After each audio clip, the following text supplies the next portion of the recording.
Conspiracy can deal with exposure. Once the truth is out and the people understand, then they have problems. And I am saying that the power of any government is in people. If you understand that symbols and emblems and things that we see every day are like the letters of an alphabet, if you put them together, they tell a story. If you understand, wake up and understand that we are not in a benevolent government, that Plato said the price good people pay for non-involvement in public affairs is to be ruled by evil men. In the old Celtic Druid occultism of ancient England, from which we have gotten most, about 95% of our mysticism in America has come from the old ancient English Celtic magicians. We always see pictures of we're talking about Stonehenge, right? Yeah, Stonehenge, right.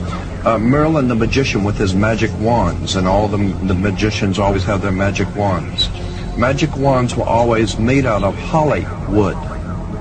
And holly wood has been used for many years to manipulate your thinking, to explain mystical subjects to you, and to prepare you to accept certain mystical premises. A classic example, and I'm not in any way belittling the work, but it's very important to understand Steven Spielberg and George Lucas's work with the Indiana Jones and the Last Crusade, because you can't understand the Last Crusade if you don't understand the First Crusade.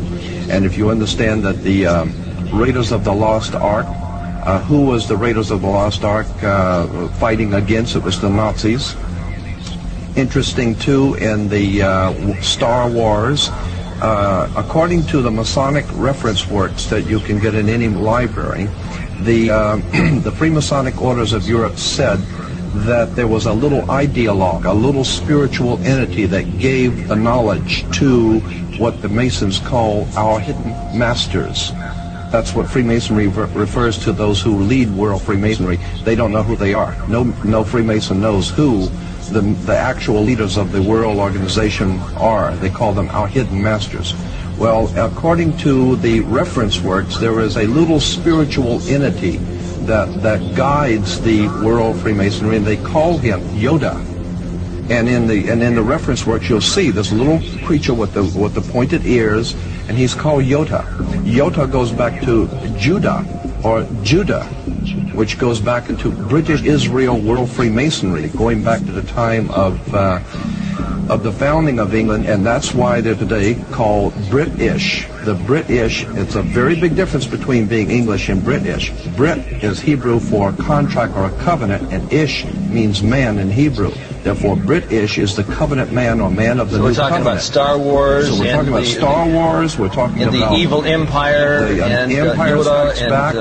And with the Empire striking back, New York is the Empire State. We're talking about the new empire of New World America striking back at Europe in 2 world wars to overthrow the old Roman dynasties in Europe to take over the world. So what we're saying here is that there is a war going on between gangs to see who's going to ultimately be on the top of the pyramid. Yes, the obelisk, you'll see the Egyptian obelisk here. The Egyptian obelisk points up to the top of the triangle or the top of the pyramid. We're talking about occultic forces. We're talking about the 5-pointed pentagram, which was used by satanic worshippers for thousands of years.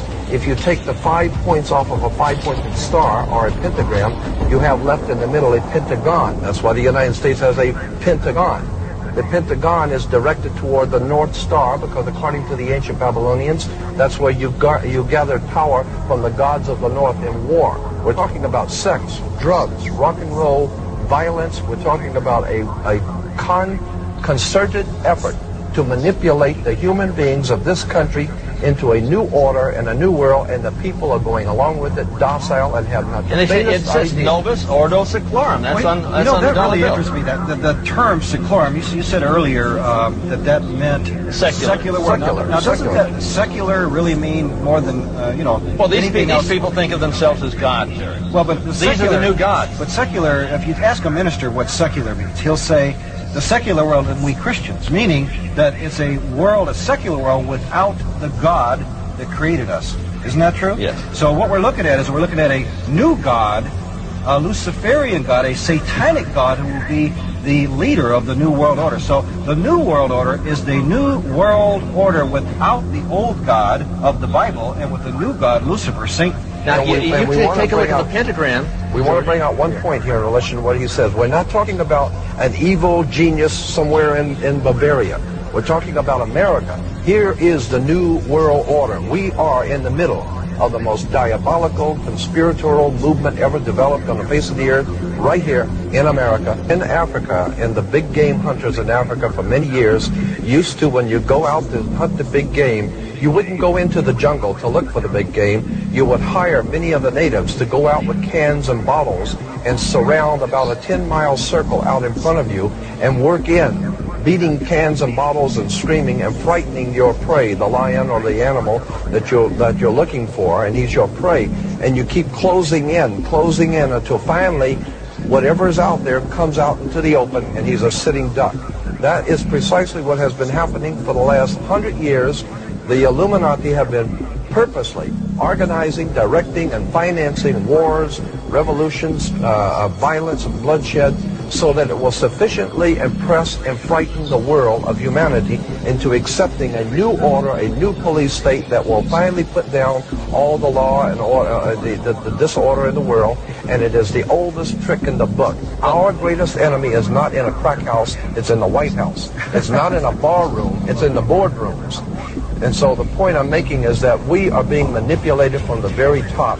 And we need to wake up and find out that America is not the land of the free and the home of the brave, because we're not free and we darn sure ain't brave.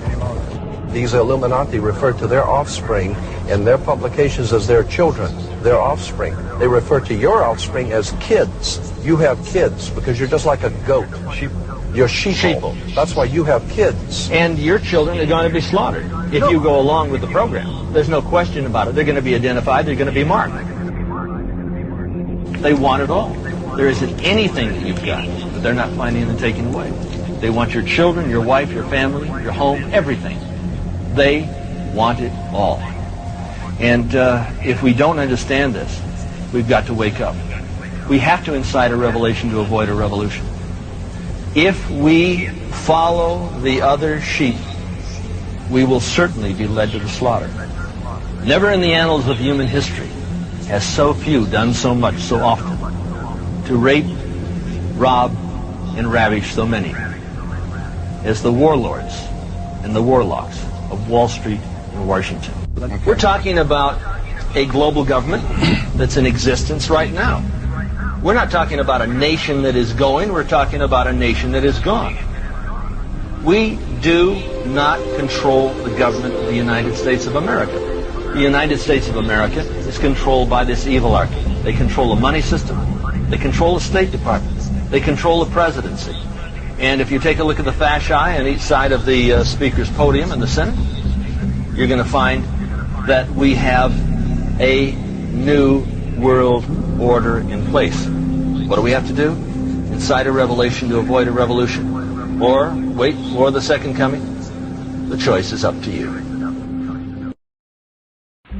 Hitler has often protested that his plans for conquest do not extend across the Atlantic Ocean, but his submarines and raiders prove otherwise, and so does the entire design of his new world order. For example, I have in my possession a secret map made in Germany by Hitler's government, by the planners of the new world order. There's a need for a new world order. A new world order can be created. It's a great opportunity. It isn't just a crisis. To build a new world order. A new world order can emerge. We have before us the opportunity to forge for ourselves and for future generations a new world order. When we are successful, and we will be, we have a real chance at this new world order, an order in which a credible United Nations can use its peacekeeping role to fulfill the promise and vision of the UN's founders. It is a big idea, a new world order. It's the very real prospect of a new world order. As old threats recede, new threats emerge. The quest for the new world order. And this is the best chance to begin to establish the new world order. And that's why the stakes are so high. We needed a new world order. Now, much has been said by the Secretary of State and others about a new world order, on what kind of new world order we really create. Can it really be said that this is a true New World Order when it lacks a true United Nations collective security effort at a New World Order? We kept talking about a New World Order, and waxing philosophically about the New World Order and everything. A New World Order. I think the New World Order is emerging. It is a New World Order. What do you think America's place in the New World Order should be? I think the global policeman should be the United Nations. You really need to bring China into the creation of a new world order. See, I went to the big guys for the money. I was ready to prostitute myself. And the affirmative task we have now is to actually create a new world order. An incredible window of opportunity to lead in shaping a new world order. We've got to accept that this is the new world order. And you pick the people to run those agencies and the deputies that are pledging allegiance to the new world order.